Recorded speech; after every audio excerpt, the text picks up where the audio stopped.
जी अपने नहायत ही काबिले इज्जत भाई कैसर गुजर चक नंबर 109 नीलिया वाला उन्हां दी नजर के जेड़ा गुजरा रैयत खादिम होवे और ओदी इज्जत करीबे हां ठरदा है। ओदी पग दियां खैरां रोज मंगीवें सिर अपना समझीवे हां ठरदा है ते जेनु रब साईं इज्जत बखे छुड़े अब्बासी ओदी चरतल सुनीवे हां ठरदा है। बात इज्जत विरासत करेंदी है गुजरा सरदार सदे में हां ठरदा है। अपने नहायत ही काबिले इज्जत भाई आसिम चक नंबर 109 नीलिया वाला फैसलाबाद उन्हां दी नजर के खुदगर्ज इंसान जद बख्तां दे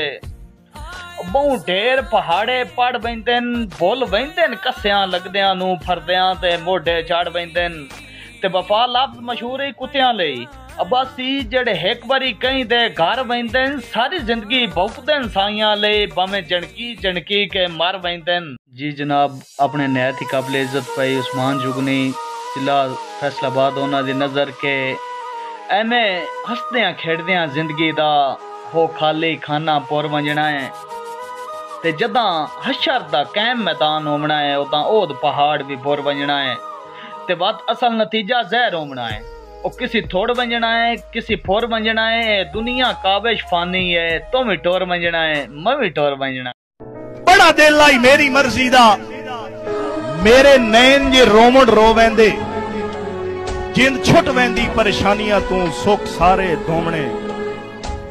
पछतावा सुनना है पछतैना काविश कसम खुदा दी जे उदा जज्बात खलो वेंदे जिवें तैन मंगिया है इंजे बख्शिश मंगदे असा कदर दे जनती हो।